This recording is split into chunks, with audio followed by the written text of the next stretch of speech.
Welcome to the 242nd episode of the Reading and Writing Podcast. I'm your host, Jeff Rutherford. Stay tuned for my interview with Todd Scott, author of the novel The Far Empty. And just one programming note, this original interview was recorded a couple of years ago. I'm just now publishing it now. Just wanted to let you know that. Stay tuned for my interview with Todd Scott.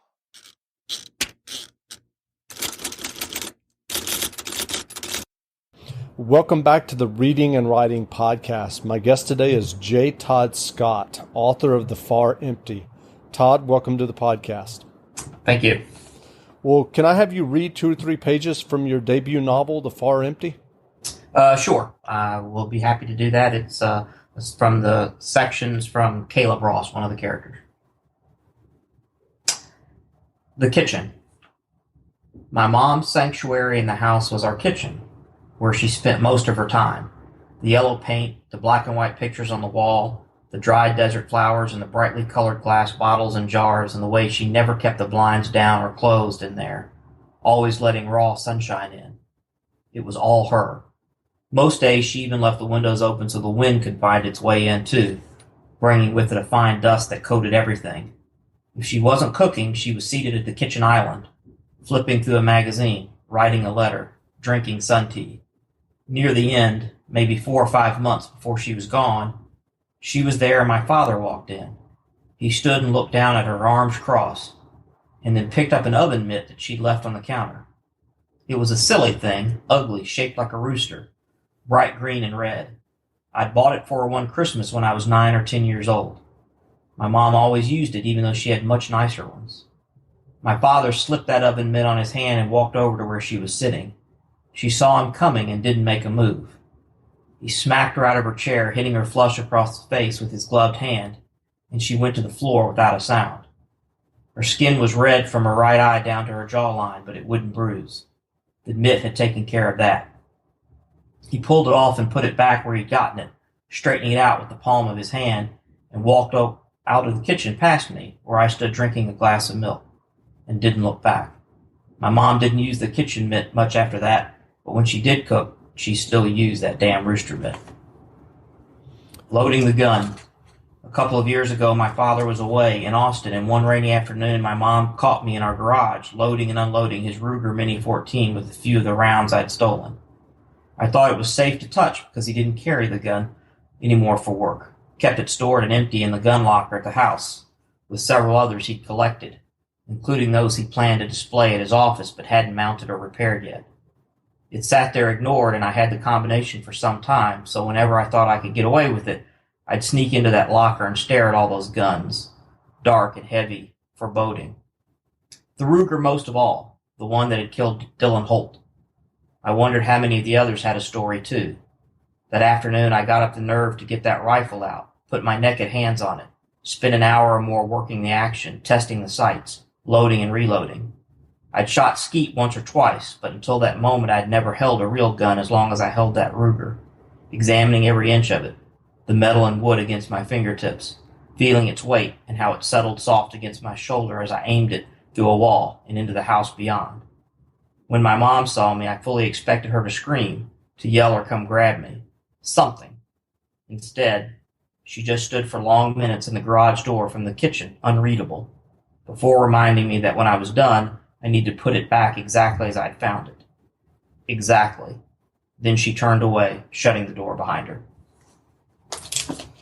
Great. Well, if someone listening hasn't heard about The Far Empty yet, how would you describe your novel? Well, I've been asked that question before, and, the short plot synopsis is it's, about a corrupt sheriff, his missing wife, and their 17-year-old son. I don't know that that's exactly what the book is about. I think it's about a lot of things, but that's a shorthand version of it. It's a mystery novel, a crime novel, but it's not even about the crime itself. I think it's about how that mystery or that crime affects the people in this small town. Gotcha. Do you remember the original idea or impetus that led you to writing The Far Empty? Well, I actually had the first line written for some time that my father has killed three men. I actually had it on a kind of a scrap of paper I'd carried around. And I was looking to write my next book. I had one completed. The Far Empty is actually only the second novel I've ever written, ever finished. And the first one was with my agent, and she was looking to place it. And while that was going on, I needed to write something else. And I was driving between Alpine, Texas and Midland, Texas. And it's about a 2-hour drive. There's not much out there. And I was kind of bouncing ideas around in my head, and remembered that line that I had written down. And in all over that 2-hour drive, I was able to basically, lock down the entire story and plot of The Far Empty. Well, you just mentioned that that The Far Empty was your second novel that you had finished. What has your writing journey been before getting The Far Empty published? Did you start out writing short stories? Have you always wanted to write fiction? Can you tell us a little bit about yourself? Yeah, my journey is kind of embarrassing. I many years ago in high school and college thought I wanted to be a writer and took creative writing classes in college. Wrote a bunch of short stories, none of them very good. Never got as far as trying a novel. And then after and even actually briefly considered getting an MFA in writing, but after I graduated from college, I went on to do something I thought at the time was more practical. I, went to law school and became a federal agent and kind of put any dreams I had of writing on hold for more than 20 years. And then just a few years ago, decided that, maybe I would take another stab at it, try to take it seriously.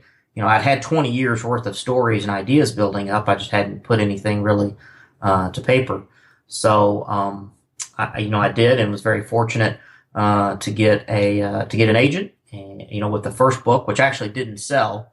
That's always, you think once you get an agent that, it's all easy from there, but it's not true. That's only one part of it. So that book didn't sell. And so I wrote The Far Empty, and then that one sold very quickly. So my writing career has been, very short, really, just the last handful of years, 3 or 4 years. But my desire to write is, 2 decades in the making. Sure. And you said you were a federal agent. Was that FBI? What kind of work did you do? I'm still a federal agent. I'm an agent with DEA. And have been for, more than 20 years now. And I've worked all over the U.S. and overseas, and it's been a great career. And so has that career kind of informed your fiction to this point, or are you kind of extrapolating beyond that? No, it's informed this book, definitely. I didn't want to write a book about my life or my career specifically, and I didn't want to write a book about DEA. But I'd be lying if I said all these years of doing law enforcement didn't find its way into The Far Empty. My experience is what it's like to carry a badge and a gun. All of that, as you said, kind of informed the story. And there are lots of writers, former agents, former police officers who've written great books about their careers, but I didn't really want to do that. I really wanted to write a fiction novel and about this story. So given the rules about federal agents, do you have to have your novels vetted before they're published? Well, one advantage of not writing about DEA specifically is the vetting, is limited. DEA, you can't write a book about the border, which this is, and have drug smuggling part of the story, which, is in this book as well, and not mention DEA. So DEA is mentioned a little bit in the book. Those sections were vetted. We've got a great system in place at DEA for that. But it really wasn't, complicated or hard. And as long as you're not talking about, techniques and things like that, kind of giving away trade secrets or talking about specific cases or things that you're involved in, then you've got some latitude, and I did. Sure. So are your coworkers excited about seeing this book published? Yeah, they are. I mean, I kind of held it secret for a while, and agents are pretty good at finding out things, and some of them found me on Amazon and started realizing what was going on, and my fellow agents have been very supportive, and DEA has been supportive. I think I'm kind of a rarity to be an active agent who's writing novels at the same time, and so they're all excited about it. And I have to say that I can for many of my years in my career we never would have had this discussion because I was still actively on the street and making cases. But now I'm a little removed from that. There are younger, stronger, faster guys who are out on the street making cases, and my job is to make sure they do it safely. So, I have kind of freedom to talk about my job in a way that I didn't, 5 or 6 years ago. But they're excited. They can't wait to read it, and they think it's pretty funny. Great. Well, what appeals to you as a writer and a reader about crime fiction? Well, I think there's a natural tension in those stories, and you want to achieve the goal of having your reader turn the next page. The best books are always the one where you say, well, I've just got to read one more page. I just got to know what happens next. And obviously, suspense novels, crime novels lend themselves to that. And I don't know when I started this story that I necessarily picked a genre and said, well, I wanted to write a crime novel or I wanted to write a suspense novel. I mean, I think that's how it's been labeled. But, the story was really about this boy and the relationship to his father. And then as I was writing the rest of it, it all kind of came together. I described it to my agent when I was writing it as a combination of, Friday Night Lights and No Country for Old Men. Now, I think there's a lot less Friday Night Lights in it by the time it was done, but that was kind of how I pitched it. And, I think I'm thrilled with the results, but I didn't start necessarily to write a crime novel, but that's how it ended up. Sure. So with your success getting The Far Empty published, what advice would you have for aspiring writers who might be listening and are interested in writing their own novels or short stories? Well, first of all, I have to say I'm extremely fortunate. There's a huge amount of luck that's involved in getting a book published and getting a publishing deal. For me, it was, right agent, right book, right publisher, right time. And, I've met a lot of fantastic authors, who still haven't had that lucky break. So, there's a certain level of persistence that you have to have. And if you don't, then you're never going to break through. You'll hear no a lot. And I think the other thing that worked for me, two things. One is that, I was able to get over the hump of just getting a book done by kind of demystifying the process. I always thought that real writers never struggled and the words came easy. And I realized that that's not true. We all struggle. And you just have to kind of push through that and realize that it's really a matter of work. It's just putting one word after the other. And if you do that long enough, eventually you'll get a book done. It may not be a good book, but at least you'll get one done. And once you've realized you can do that, then the next one and the one after that all are easier. So that was part of it. And then the other thing is, I wrote a story that I wanted to read. I wrote it for an audience of one. I didn't think about the genre. I didn't think about possible market or if it was sellable. I just sat down and wrote a book, wrote a story that kind of interested me and that I wanted to see the end of. And so, whether the book had sold or not, I was still really happy with the end result. And I think you have to be willing to write that story, spend that time doing it, and put it in a drawer, even if it never finds a market. And when you start and finish a story from that standpoint, then I think your writing has a certain credibility, a certain honesty that will lead to success eventually. Sure. So are there books and authors that inspire your own writing and that you enjoy? Sure. There's a ton of them. Urban Waite is a writer I'm very fond of. James Carlos Blake is another writer that I'm fond of.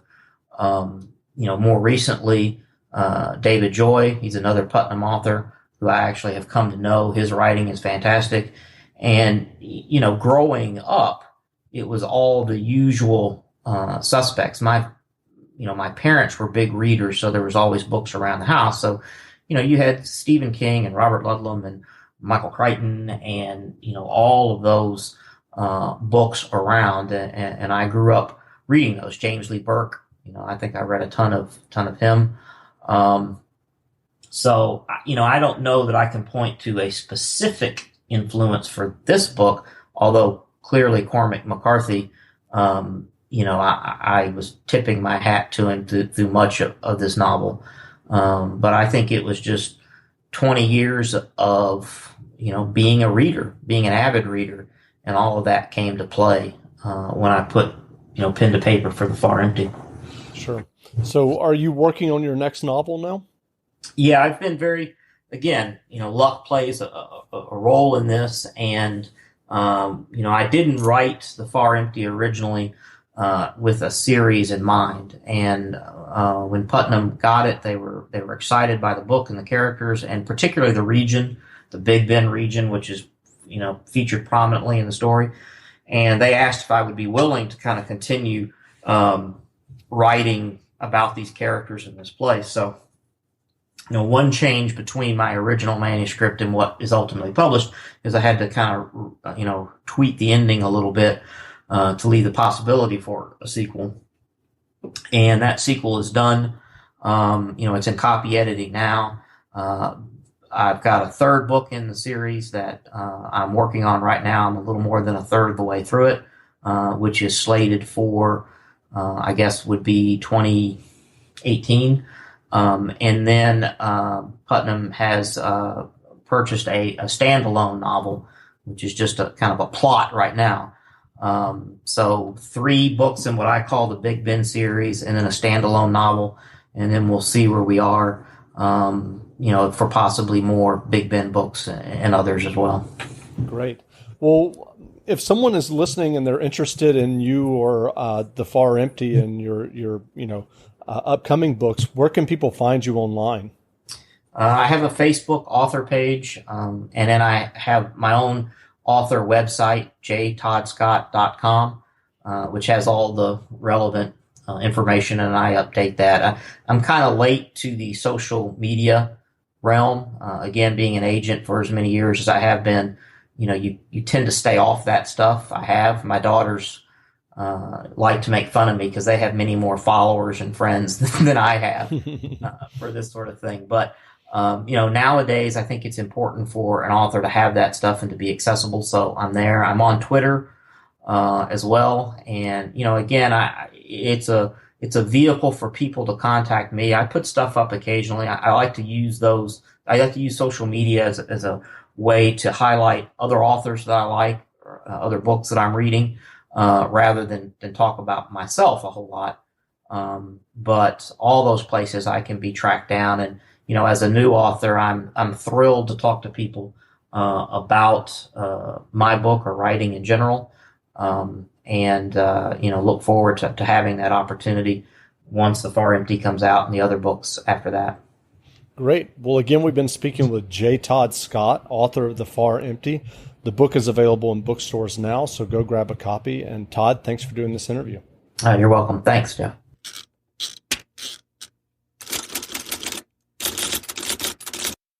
Not since flying reindeer have the holidays seen something so amazing. Just in time to make selfie-ready holiday hair easy.